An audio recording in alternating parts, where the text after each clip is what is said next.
Rencontre nommée dans les griffes de la Hammer, 80 ans de cinéma bis made in Britain.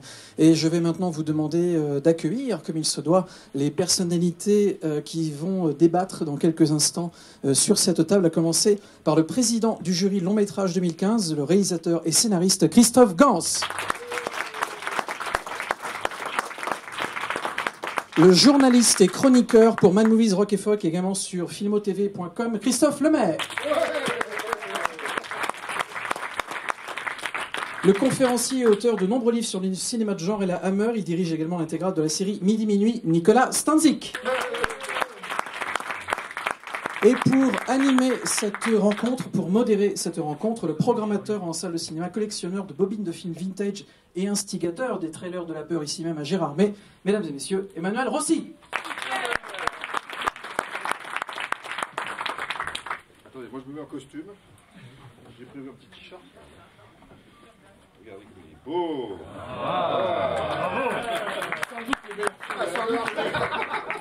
Un des plus mauvais films de la part. C'est mieux que ça. Moi j'aime bien celui-là. Moi aussi. Ouais, oui. Moi aussi. Souvenir d'enfance, on en parlait d'ailleurs, absolument. Bah oui. Même celui d'après. Non, celui d'avant. Après. Ah oui, ça c'est oui, d'accord. Ok. Attention, hein. Oh ben non. Et là, je dis plus rien, un peu la boucle. Il faut réviser. Surtout avec lui. Attention. Je me suis fait. On va commencer par savoir, pour chacun de vous, par exemple, quelle a été la porte d'entrée pour le film, un film de la Hammer. Est-ce que ça a été justement un film? Est-ce que ça a été ou une image? C'est un poster. Un poster, voilà, ouais. Oui, moi c'était les posters, puisque donc, je suis né en 1960. Et donc, voilà, on est tous les deux nés en 1960. Et donc, les films de la Hammer étaient encore diffusés dans les salles. Évidemment, je n'avais pas l'âge de les voir, mais les posters étaient particulièrement incroyables. C'est des posters très colorés, dont certains sont reproduits dans le catalogue, donc vous pouvez imaginer. C'est-à-dire qu'il y avait tous les monstres classiques qu'on connaissait, c'est-à-dire Frankenstein, Dracula, la momie, etc., avec des filles avec des décolletés prodigieux. Et c'est des affiches comme ça qui s'étalaient sur les frontons des salles. Et c'est vrai que pour un môme, on rêvait devant ça en se disant oh là là, le jour où j'irai voir ça. Donc j'ai commencé à aller voir les films de la Hammer à peu près quand j'avais 10 ans. Et évidemment en me cachant de mes parents. Et donc en allant voir ceux qui ressortaient, notamment les Dracula, et ceux qui sortaient, notamment voilà, celui-là par exemple. Voilà. Donc ça s'est passé comme ça, en tout cas pour moi. Donc d'abord et avant tout le fétichisme des images de la Hammer, c'est-à-dire ce mélange en fait de mythe classique et d'érotisme. Ouais, c'est exactement pareil, parce qu'en fait, Christophe, mon homonyme, et moi sommes de la même génération. Et nous, contrairement à eux, je pense, on a découvert les films en salle, les films de la Hammer en salle. Donc j'ai découvert en grande partie dans deux cinémas, des salles de quartier, qui s'appellent Colorado et l'autre le Brady, les cinémas à Paris. Mais c'est pareil que Christophe, c'est-à-dire que moi j'ai découvert moi c'était des photos dans des revues qui s'appelaient, que t'achetais aussi, Crépi, Vampirella, les Midi Minuit. Et pour mes 14 ans, mon père, qui était comédien, m'avait amené après une représentation théâtrale voir dans un cinéma qui n'existait plus aussi, qui s'appelait le Mexico, qui était du côté de Clichy, là-haut, dans le 18e. Il m'a emmené voir Les Sévices de Dracula. C'est le premier aussi que j'ai vu en salle. Voilà, donc ce soit un film finalement un des derniers Hammer, et probablement un des meilleurs Hammer. J'ai fait j'ai découvert en même temps un film d'horreur et deux charmantes demoiselles.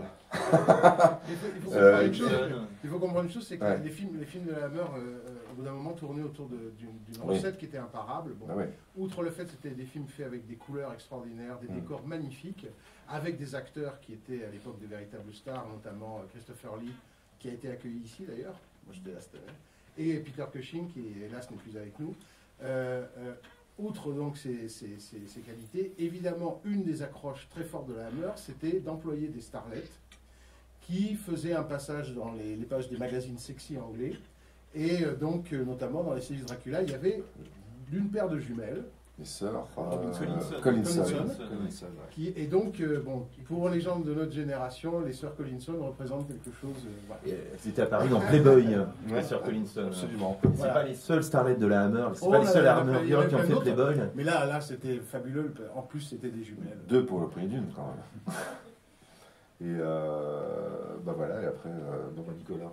Donc Nicolas est plus jeune, donc je pense qu'il a dû découvrir ça, peut-être pas directement en salle. Ah, c'est pas du tout, ouais, c'est à la fois pas la même histoire, parce que c'est pas en salle, et en même Ouais. temps c'est la même histoire, c'est toujours une image. Et la gore. Ah, bon, c'est le fétichisme des images. Moi j'ai découvert la Hammer dans Télé 7 jours.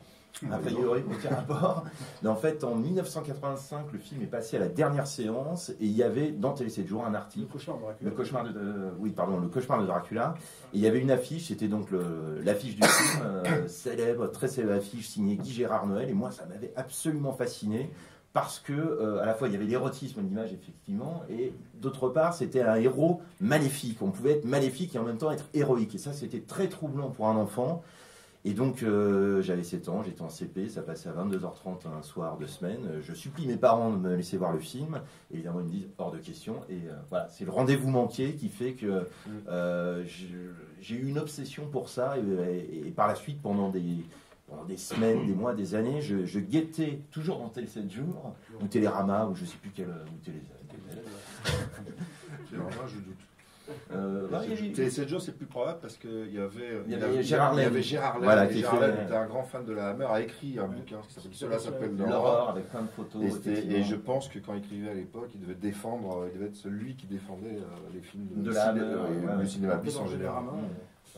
Mais dans Télérama, il y a eu quelques articles positifs à cette époque-là. Il y a Aurélien Ferenczi qui a défendu un petit peu la Hammer dans ces années-là.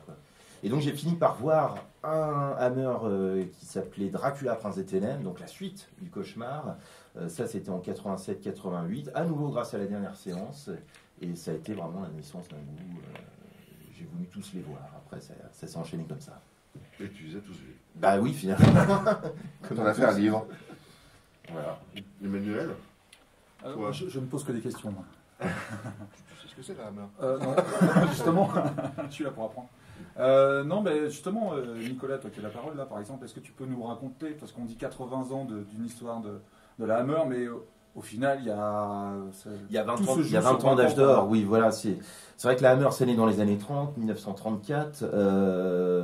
Pour refaire vite fait l'historique, le studio naît de la rencontre de 2 personnes. Enrique Carreras, un immigré espagnol qui arrive en Angleterre au début du siècle, qui se constitue petit à petit un réseau de salles dans Londres, dans les environs de Londres, puis après principalement l'Angleterre. Il rencontre quelqu'un qui s'appelle William Hines, c'était un acteur de théâtre, un acteur de vaudeville, plus ou moins raté, je crois que ça marchait pas trop sa carrière,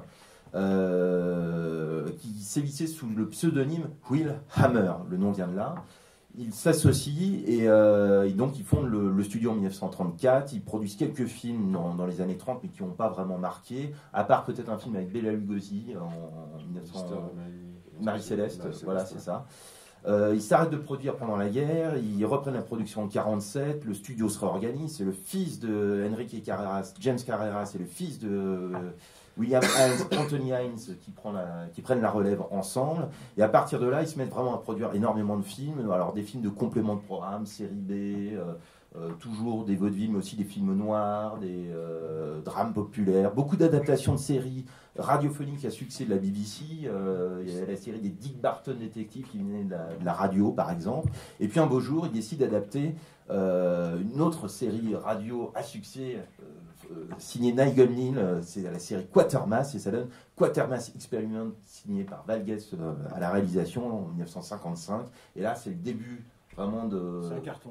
Voilà. C'est un immense carton, et c'est en fait 2 films de science-fiction en noir et blanc extrêmement réalistes, qui, comme généralement dans la science-fiction britannique, dénoncent en fait les dérives du totalitarisme. C'est-à-dire que il y a un sous-texte politique très fort à l'intérieur de ces 2 films.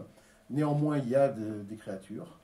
Et en fait, devant le succès absolument incroyable de ces 2 films, ces 2 hommes, donc Carreras et Hines, se grattent la tête en se disant qu'est-ce qu'on pourrait faire pour surenchérir sur le coup qu'on vient de faire.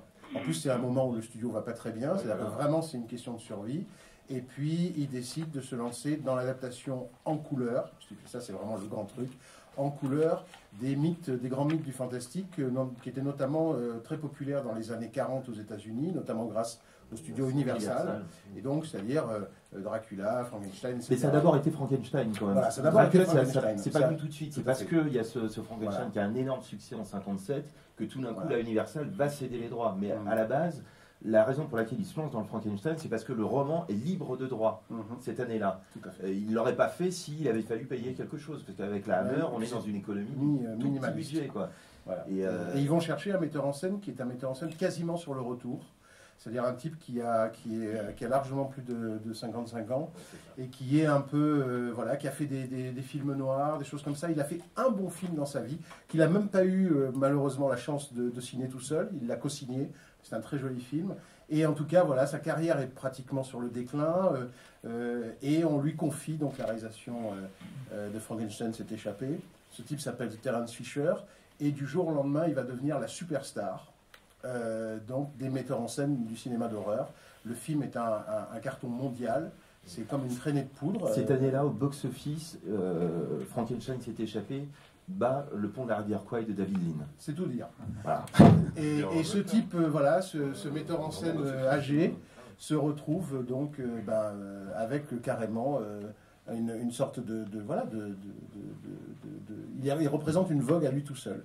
Et la Hammer, à ce moment-là, va se lancer dans la production massive de l'adaptation de tous les grands mythes du fantastique, et c'est une avalanche de chefs-d'œuvre. L'idée de génie aussi, c'est le casting dès ce premier film gothique. C'est que il a fallu donner. Ils ont repris l'idée du star system hollywoodien de la Universal. À l'époque, c'était Lugosi, c'était Karloff qui portait ce monde fantastique. C'était eux les grandes stars du genre. Et ils ont voulu rééditer le coup avec deux nouveaux acteurs qui allaient porter le genre. Ils sont allés chercher Peter Cushing pour le rôle du baron Frankenstein, qui lui était déjà une grande star en Angleterre. Il venait de triompher à l'écran, au petit écran dans 1984. Et dans le rôle de la créature, alors là au contraire, ils sont allés chercher quelqu'un qui n'était pas du tout connu, quelqu'un qui avait tendance un peu à galérer dans le milieu du cinéma depuis des années, qui s'entendait dire mais qui faisait presque 2 mètres. Voilà, vous êtes trop grand, vous avez un physique impossible, on ne sait pas quel rôle vous donner. Et cette personne, c'est évidemment Christopher Lee. Voilà, et c'est la naissance de ce binôme mythique. Tout à fait. Et ce qui est fascinant, c'est que donc la Hammer va impacter en fait dans l'imaginaire de plusieurs générations donc de spectateurs qui par la suite vont devenir des metteurs en scène eux-mêmes. Et c'est pour ça qu'on trouve Peter Cushing dans Star Wars, c'est pour ça qu'on trouve encore Christopher Lee dans les films de Peter Jackson notamment. Et dans Star Wars aussi. Dans Star Wars. C'est-à-dire que c'est ça qui est fascinant, c'est-à-dire qu'il y a toute une génération montante de fans qui vont être impressionnés par ces films-là, un peu de la même façon que nous, et qui vont, à un moment ou à un autre, les citer. Et citer ces films-là qui leur resteront vraiment très chers dans leur cœur, en fait. Bah comme ça va de Tim Burton. Tim Burton avec Sleepy Hollow, Scorsese. Et puis, faut le dire, Christophe Gans. Puisque je pense que dans Le Pacte des loups et dans La Belle et la Bête, il y a la Hammer était là. C'est des réflexes. Et voilà, donc il y a un peu de... Notamment dans l'emploi des couleurs. Parce que la chose qui a frappé, c'est que souvent les films d'horreur jusqu'au milieu des années 50 étaient en noir et blanc. Et la Hammer a apporté un sens des couleurs qui était absolument faramineux. C'est-à-dire que c'était des couleurs avec un procédé qui s'appelle le Technicolor. Et il y avait un soin particulier à apporter au décor, même si c'était des films qui étaient tournés avec assez peu d'argent. Il y avait de très très beaux décors. Et les couleurs étaient fantastiques. Et je crois que l'apparition notamment du sang, puisque ça a beaucoup joué, l'apparition du sang a été capitale dans le succès de ces films. D'ailleurs, il y a eu beaucoup de débats au sein de la critique et de la censure au moment où ces films sont sortis. Aujourd'hui, évidemment, ça nous fait rire parce qu'on est habitué à beaucoup plus, mais au milieu des années 50, le mélange d'érotisme et d'hémoglobine vermeille était pour les censeurs vraiment une idée assez précise de la dépravation, parce que c'était le mot qu'ils utilisaient, notamment dans la censure anglaise, depravity, c'est-à-dire la dépravation humaine. Donc, quand on relit les fiches de censure de l'époque, ça y allait. Hein, c'est-à-dire que vraiment, les critiques, ces films doivent être brûlés, etc., etc. Donc, bon, aujourd'hui, nous ça nous fait bien rigoler, mais c'est vrai que ça a permis aussi à ces films d'être auréolés d'une réputation qui a beaucoup servi aussi à leur impact commercial. En fait, la censure britannique et les critiques, en voulant condamner ces films, leur ont donné en fait une incroyable impulsion au commercial. En fait, c'est particulièrement vrai si on relit les critiques de l'ancêtre de Télérama à l'époque, qui s'appelait Radio Cinéma Télévision. Alors, c'était la critique Cato. Alors, sur le Cauchemar de Dracula, on a par exemple pu lire « Ce film va créer des générations de détraqués et de pervers. C'est un attentat caractérisé. » Voilà, on est tous réunis pour en parler. C'est vraiment ça. Mais en même temps, ce qui est très drôle quand on relit ces textes aujourd'hui, c'est que certes ils en disent du mal, mais ils en parlent terriblement bien. C'est-à-dire qu'ils décodent parfaitement toute la dimension érotique et sanglante du mythe. C'est ça qui est formidable. Il y a presque une perversion.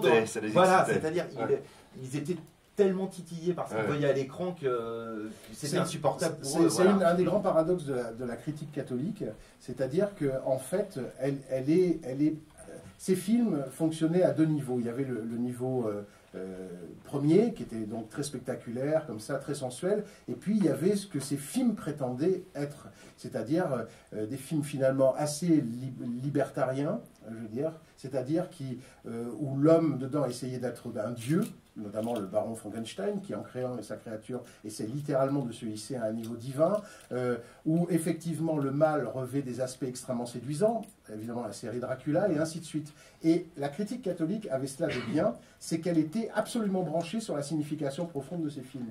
Donc en fait, les cathos, ils savaient de quoi ces films parlaient, mieux que quiconque d'autre. Donc en les attaquant précisément sur ça, ils ont créé la légende de la Hammer, largement. Parce qu'effectivement, au bout d'un moment, s'est développé autour de ces films une réaction de contre-culture, c'est-à-dire de gens qui ont non seulement aimé ces films, mais ont considéré qu'à un niveau purement philosophique, ce que ces films racontaient était extrêmement passionnant, voire légitime. Et à ce moment-là, ils ont créé finalement une forme de cinéma fantastique qui était assez littéraire, assez revendicatrice, hors norme, pratiquement révolutionnaire. Et tout ça, ça a beaucoup aidé la Hammer. La Hammer, quand moi j'ai commencé à en entendre parler, c'était vraiment, pour les fans de fantastique, une sorte d'étendard. C'est-à-dire que si vous aimiez la Hammer, c'est que vous n'étiez pas absorbé par la société petit bourgeois, catho, etc. Vous étiez un vrai esprit libre. Donc les films de la Hammer ont été évidemment reçus 5 sur 5 par un public qui, quelques années plus tard, allait faire mai 68. Donc il y avait quelque chose, parce qu'il faut bien comprendre que la Hammer en fait a préparé les mouvements révolutionnaires qui ont secoué la fin des années 60. D'une manière très consciente. Mais oui, ça c'est tout à fait vrai. Il y a une revue qui synthétise vraiment tout ça, c'est évidemment Midi Minuit Fantastique. Le premier numéro sort en mai 62, donc il a fallu 5 ans entre 57, Frankenstein s'est échappé, et l'apparition de la toute première revue européenne consacrée au cinéma de genre. Le numéro 1, c'est un spécial Terence Fisher. Alors ça aussi, ça fait un petit scandale dans le milieu de la cinéphilie de l'époque, parce que certes, Terence Fisher, aujourd'hui on en parle comme une star, mais à l'époque, on ignore même son nom, c'est-à-dire dans les cahiers du cinéma, on n'en parle pas, on n'en parle dans aucune revue. La presse catholique attaque le cinéma de la Hammer, mais la presse cinéphile l'ignore, c'est vraiment ça. Et donc ce premier numéro de Midi Minuit Fantastique, c'est une photo très célèbre, c'est une photo de plateau tirée de la Nuit du Loup-Garou. Et cette photo, elle a une double signification. Dans le contexte de l'époque, c'est un acte transgressif, parce que pour la première fois, comme ça, on a une reformulation extrêmement agressive d'Eros et Thanatos, une jeune fille qui était en train de se faire étrangler par un loup-garou, est-elle en train de jouir, est-elle en train de mourir, on ne sait pas trop. Là, on a une manière de synthétiser toute l'esthétique Hammer. Et au-delà de ça, il y a un appel subliminal qui est lancé à l'adresse de ceux qui ont vu le film. Pourquoi ? Parce qu'il s'agit en réalité d'une photo impossible. C'est absolument pas une scène qui est présente dans le film, parce que la jeune fille qui est sur cette photo meurt au moment de mettre le loup-garou au monde. C'est sa mère.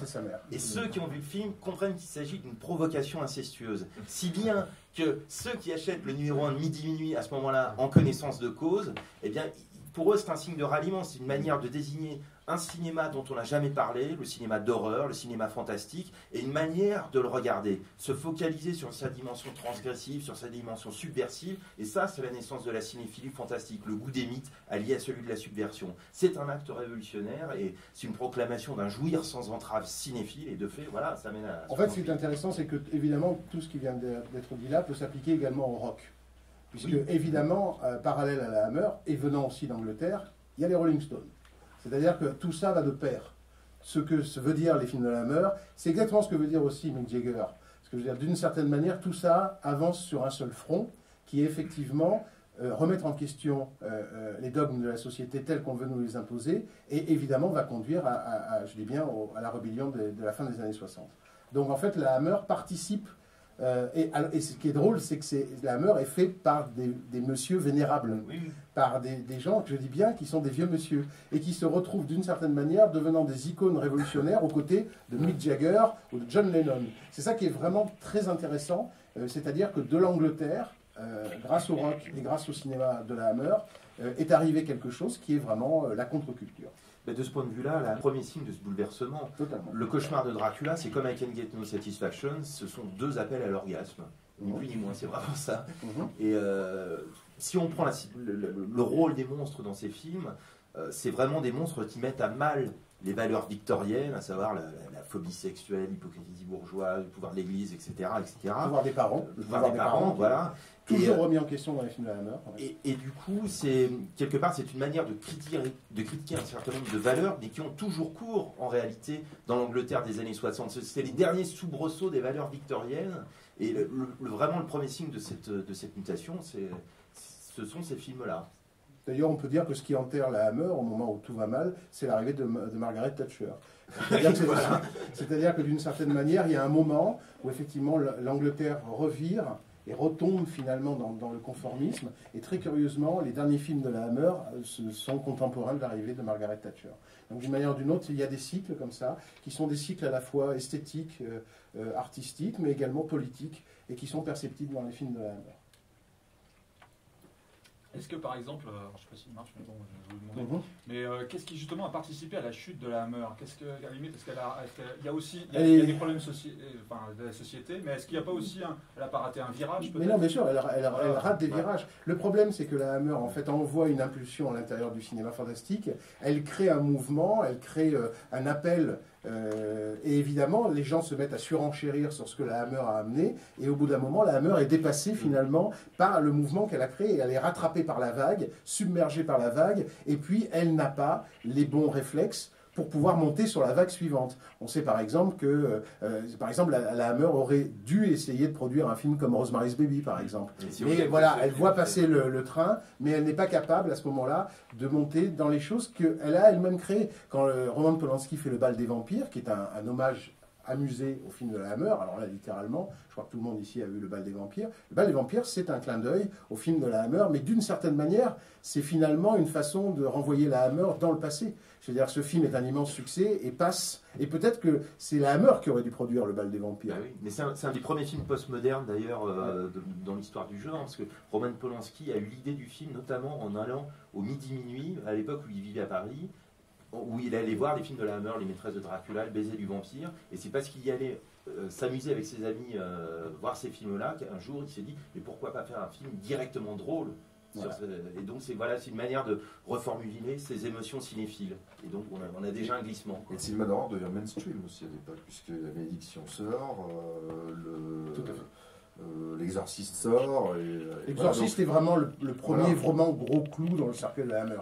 C'est-à-dire que l'Exorciste propulse, d'ailleurs sur des sujets que la Hammer a exploré elle-même, je veux dire, et notamment l'importance de l'Église, je veux dire, mais la Hammer n'est plus capable à cette époque d'avoir la lucidité de faire un film comme celui-là. Donc la Hammer en fait est rattrapée par ce qu'elle a créé et finalement.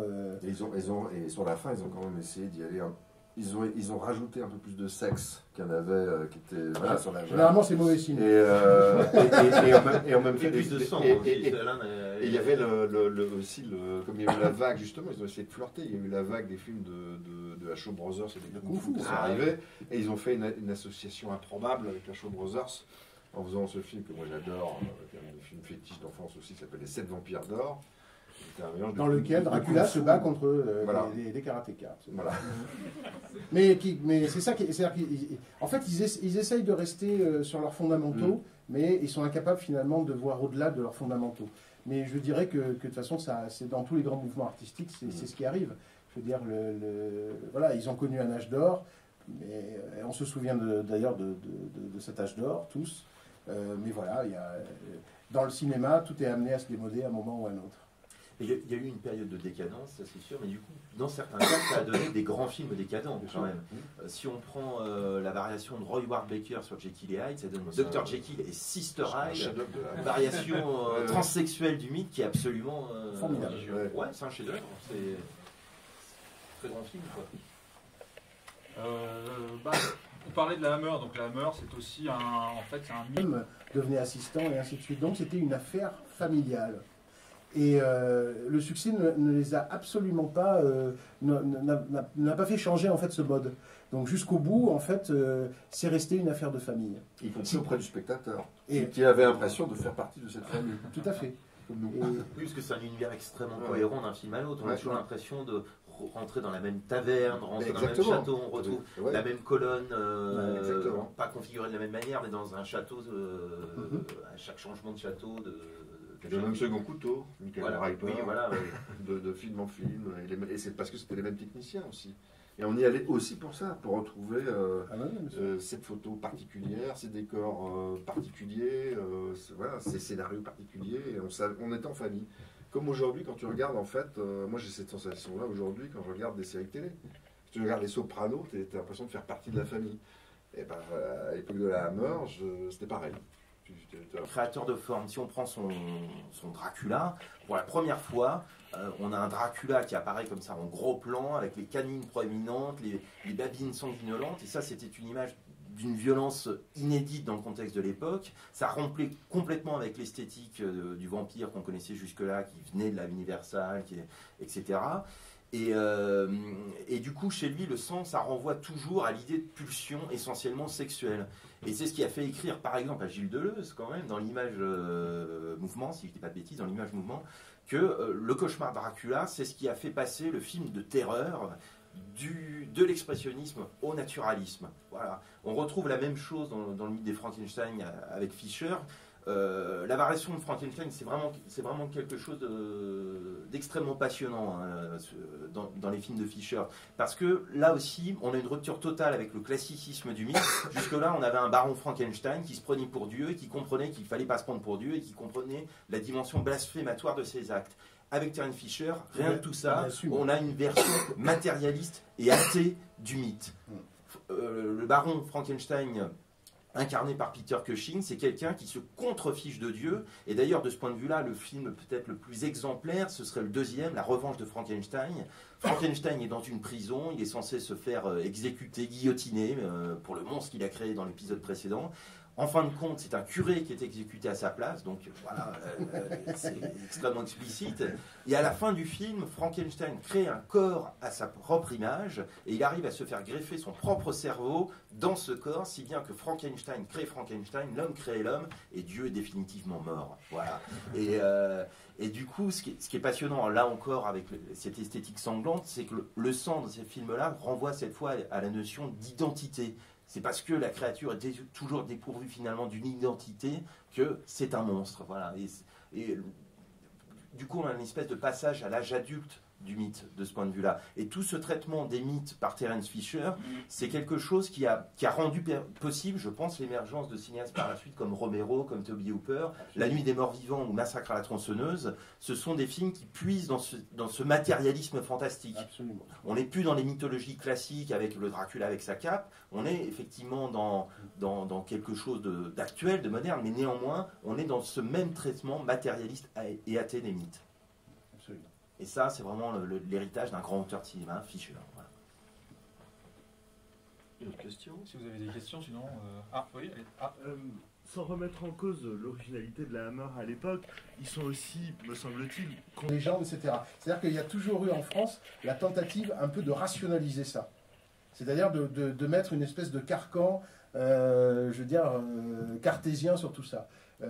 Mais néanmoins, oui, en France, il y a eu des conséquences, en tout cas culturelles, dont moi, par exemple, je suis totalement issu. Hein. C'est-à-dire que ça a été ma culture, mon époque, les choses que je regardais, les choses que j'attendais, les choses où je suppliais mes parents de me laisser regarder la télé ce soir-là, etc. C'est-à-dire que c'était très important.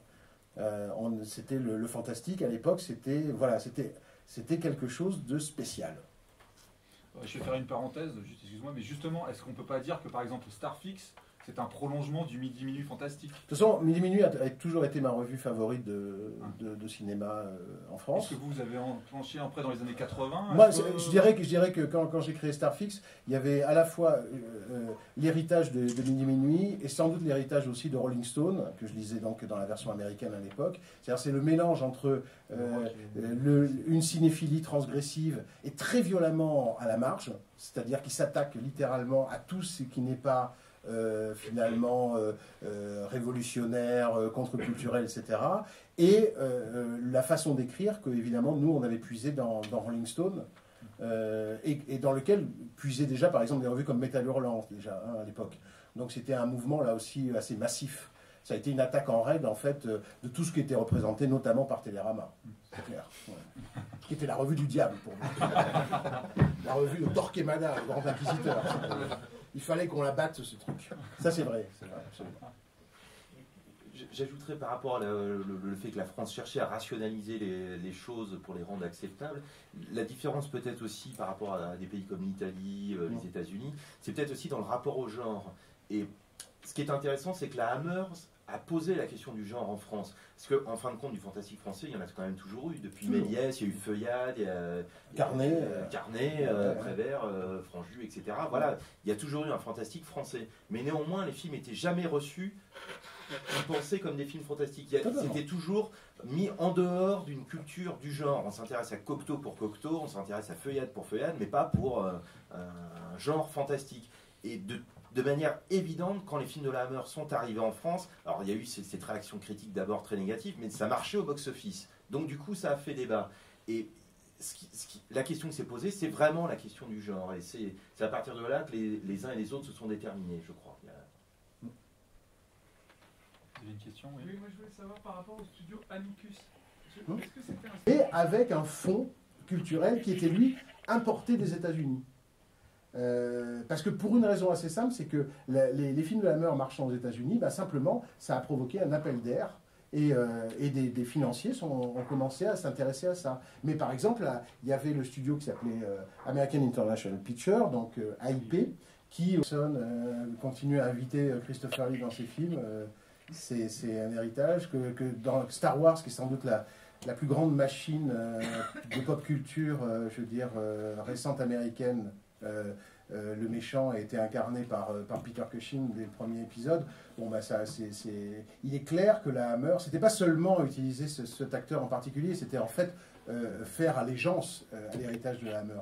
Donc nous vivons dans l'héritage de la Hammer, c'est ce qu'on essaie d'expliquer, c'est-à-dire que nous ne serions peut-être pas là s'il n'y avait pas eu la Hammer, c'est-à-dire que la Hammer a créé un mouvement culturel qui s'est affirmé en Europe et a fait que quelques années plus tard, non seulement des grands metteurs en scène américains ont directement démarré leur carrière dans le genre, mais évidemment, il y a eu des gens en Europe pour les accueillir, pour accueillir leurs œuvres avec justement la lucidité qui avait été permise par l'analyse des films de la Hammer. Et puis ça a créé une masse de cinéphiles qui, évidemment, ont commencé à afficher très ouvertement leur allégeance à cette culture. À voir les séries télé, on parlait hier de nouvelles séries télé. Il y a une série télé récente que je vous conseille tous de regarder qui s'appelle Penny Dreadful, qui est prodigieuse et qui est alors là un hommage, mais alors carrément à chaque minute, il y a un clin d'œil au film de la Hammer. Et c'est une très très belle série, réalisée, dont les premiers épisodes sont réalisés par un magnifique réalisateur espagnol, produit par Sam Mendes et écrit par l'homme qui écrit les James Bond en ce moment, John Logan. Et vraiment, c'est de toute évidence, en faisant cette série, rendre hommage aux films de la Hammer qu'ils ont aimés quand ils étaient jeunes. Et ça se voit.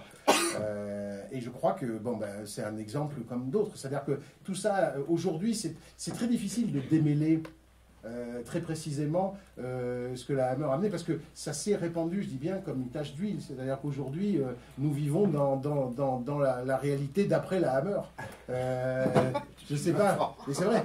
C'est-à-dire que je ne sais pas ce qui serait passé si la Hammer n'avait pas existé, si elle n'avait pas entraîné, par exemple, l'émergence de tous ces courants partout dans le monde. Le cinéma serait sans doute différent. Il faut imaginer que la Hammer a eu un impact quasi nucléaire comparable à celui de la série de James Bond. Pareil, nous vivons dans l'héritage des films de James Bond qui ont été les plus gros succès, et aussi des films de Sergio Leone qui étaient finalement les plus grands succès des années 60. Et nous vivons dans l'héritage de ces années-là. Une image qui résume tout ça, c'est peut-être l'une des dernières productions de la Hammer, La Dame en Noir. Le héros est incarné par Daniel Radcliffe.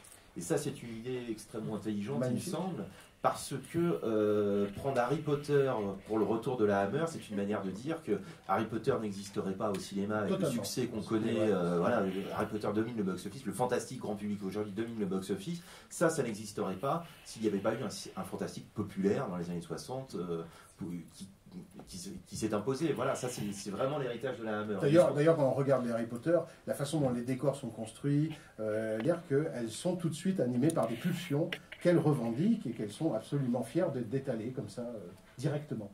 Donc ça, c'est typiquement Hammer. Sans compter la manière, évidemment, dont je filme Cassel dans sa tenue de bête. Voilà. Christophe, comme tu n'as pas trop parlé, Christophe Lemaire, vous parlez de décadence justement et, sur les films de la Hammer, mais je pense qu'en plus des salles dans lesquelles on pouvait voir ce genre de film, c'était aussi des salles qui étaient à la limite aussi décadentes, sur les grands boulevards, sur... Bah oui, sur tous ces trucs-là à Paris. mais c'est comme Christophe. Alors, moi quand j'allais voir ces films-là, c'était au milieu des années 70. Moi, j'ai commencé à aller voir les films de la Hammer au moment finalement où la Hammer était en train de rendre l'âme. Donc je les ai découverts à 10 ans près, presque à leur sortie, j'allais dire.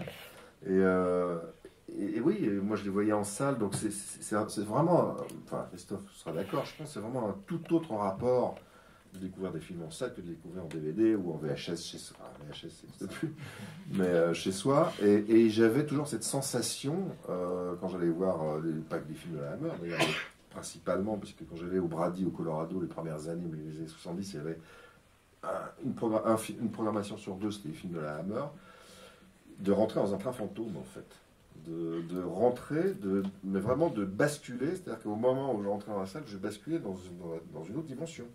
Vraiment, c'est-à-dire qu'il y avait la porte, et c'était, de l'autre côté, c'était une autre dimension qu'on n'a plus aujourd'hui. L'entrée du Brady, c'était un cercueil, je crois. Non, ça c'était l'entrée du Colorado. Le Colorado, il y avait en plus, il y avait des peintures. Je crois que d'ailleurs, l'entrée du Colorado, il y avait une peinture qui restait à l'année, qui était une peinture de la femme reptile, qui est une production Hammer, où on voyait cette femme reptile avec la langue qui sortait, qui était une peinture sur carton, qui restait à l'année, qui était gigantesque, qui restait sur la devanture du Colorado. Et en plus, il y avait un squelette, comme être un fantôme, qui était mis au-dessus de la caisse, qui était actionné tous les soirs à minuit.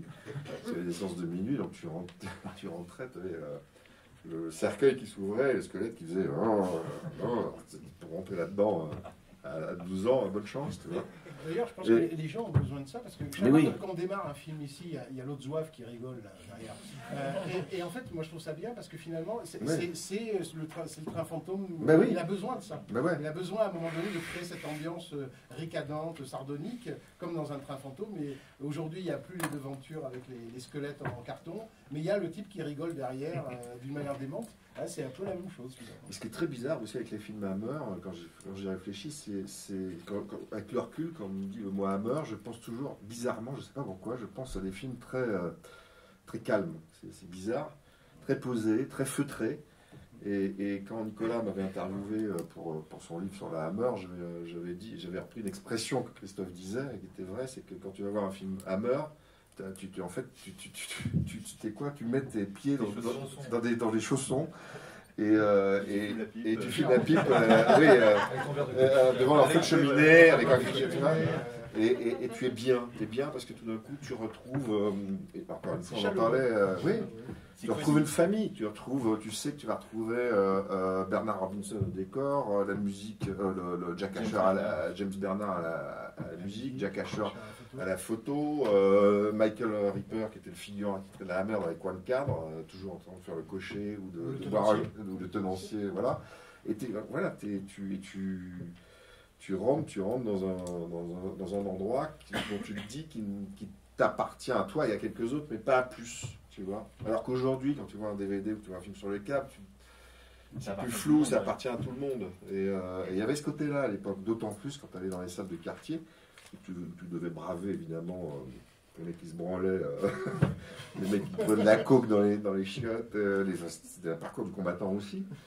Mais c'était une épreuve de Shaolin pour voir un film Hammer en entier. Une propre version d'un des grands monstres de la Hammer, du style Dracula. Oui, ce serait. Mais bon, d'une certaine manière, la Belle et la Bête, en fait, a été une façon cachée de faire mon film de loup-garou. C'est vrai que d'une certaine manière, c'est aussi pour ça que j'ai proposé cette idée. Puisque quand les gens m'ont approché en me disant ça serait bien que tu adaptes un classique de la littérature française, je leur ai proposé 2 titres. Je leur ai dit Notre-Dame de Paris, qui aurait pu faire un film très hammerien, je crois, et La Belle et la Bête, et donc les gens ont décidé La Belle et la Bête. Mais au fond de ma tête, d'une certaine manière, même si je destinais le film aussi aux enfants, c'était une façon pour moi de rendre hommage aussi à une certaine imagerie qui était celle de Hammer, avec les filles avec des décolletés plongeants, dans des grandes robes absolument magnifiques, marchant dans des couloirs avec des arceaux, dans des châteaux obscurs et labyrinthiques. C'était ça en fait. Donc j'ai fait un travail de contrebande, quoi. C'est-à-dire que sous La Belle et la Bête, il y a un film qui est dédié à Terence Fisher. En fait. Je pense même que en allant plus loin, parce que aussi chez Christophe, je pense qu'il sera d'accord, c'est conscient, mais c'est aussi inconscient, des fois. Voilà, par exemple, le poulpe de Necronomicon doit être une référence directe ou indirecte au poulpe de ce film de la Hammer que tu adores, aussi. Le peuple des abîmes. Oui, voilà. Donc il y a toujours, même indirectement, c'est là, quoi. C'est-à-dire que c'est toujours pareil, c'est-à-dire qu'on sait tous, on a tous des films fétiches qu'on a vus quand on était môme, mais pour les uns c'est Star Wars, pour les autres ça peut être Indiana Jones, ou je ne sais pas.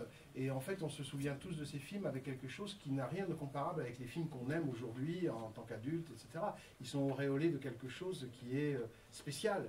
Parce qu'à un certain âge, quand on rentre dans une salle de cinéma, c'est spécial. Il y a quelque chose qui se passe. On a un rapport avec l'écran qui n'est pas le même que celui qu'on a quand on se rend, même voir un très grand film en tant qu'adulte dans une salle. Et je crois que finalement, le fait que j'ai découvert ces films à cet âge-là a été d'une certaine manière fondateur dans ma façon de vivre le cinéma et d'aimer par exemple les couleurs, certaines formes et tout. Beaucoup de gens par exemple ont été surpris par l'usage des couleurs dans La Belle et la Bête, mais c'est très très revendiqué. Pareil, dans le Pacte des loups, les jaquettes rouges des chasseurs, etc. C'est directement en fait sous influence Hammer. C'est-à-dire la Hammer utilisait des couleurs à cause des procédés donc Technicolor, donc qui étaient des procédés avec des couleurs très très vives. Et en fait, c'est quelque chose que je trouve personnellement percutant. C'est-à-dire que brusquement, la couleur sert à raconter quelque chose, comme dans un dessin animé ou un truc comme ça. C'est instantané.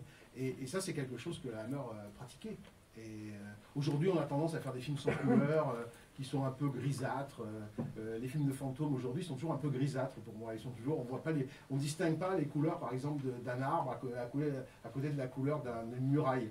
Moi, je sais que ce que je voulais, par exemple, sur La Belle et la Bête, c'est ramener vraiment la couleur des feuillages, des choses comme ça, parce que c'est ce que j'avais vu dans les films de Hammer, et j'en ai un souvenir vraiment précis, cristallin.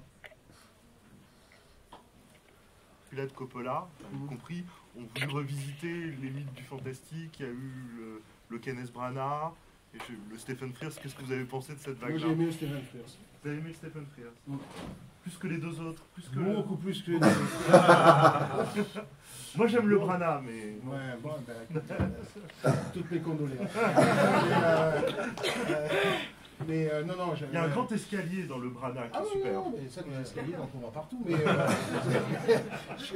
je suis d'accord, c'est-à-dire qu'en fait, effectivement, ces films ont été, en tout cas, faits par des gens qui avaient aimé la Hammer, et c'est pas très étonnant. Il est clair que Frears a aimé les films de la Hammer, Coppola a aimé les films de la Hammer, Branagh, qui est anglais, les a aimés aussi. Voilà, c'est-à-dire que pour eux, c'est une façon, c'est une sorte de vocabulaire qui est aujourd'hui à notre disposition. Il faut voir les choses comme ça. Excusez-moi, il y a juste une question. Il y a un réalisateur, figure clé de la Hammer, je ne sais pas si c'est de la Hammer, c'est Michael Reeves, qui a eu une très courte carrière avec le grand Visiteur. Je voulais savoir si ce réalisateur a compté pour la Hammer. C'est pas un réalisateur de C'était pour la Tygon. C'est la Tygon, qui était encore une firme